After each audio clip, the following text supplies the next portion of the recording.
Yes. So what do you think are the challenges that other countries are facing and Israel could overcome in the field of innovation?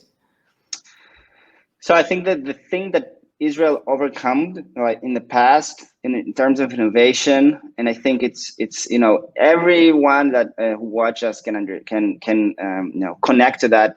It's is the challenge of starting something, of kicking off something, of let's take the simplest example, getting in shape. Eventually you need to do something to make it happen. So a lot of the people talk about innovation and but eventually there's a difference between talking about it and doing it. Right. As a good friend of mine like to say, but it's and I think that there was in the 90s, we can look historically in the 90s, there was a huge shift in Israeli government and Israeli people regarding the openness of the government and regarding the support of the government for innovation. And basically what happened is that people started to take, as I said, because of the mentality, started to take this risk, and the government had the understanding that in order to make it happen, it has to start supporting it. So the Israel Innovation Authority started a program in the 90s that supported the most high risk to fail startups, and that basically created the first roots of successful startups, or even mid-sized successful startup, and then big-sized successful startup. But then eventually VC and foreign money started to get into the market. But what's it's like looking in a champion of it doesn't matter, a world champion in anything you can think about. Eventually you're looking at the final result. So we are now looking at the Israeli Startup Nation, top 5, top 10, but eventually there was a long process to achieve to get there.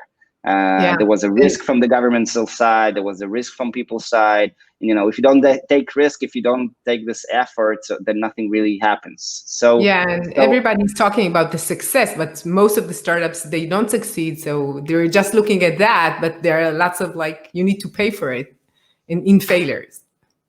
So following up, going back to your question, I think Israel is already in the flow of things is happening, where there's investments, huge money investments from foreign countries in Israeli in terms of capital, but it's not happened just in case, and just because. It happens because of hard work, because of a lot of failures that not a lot of people talk about, but probably, as you said, 90% of the startups or even more will fail.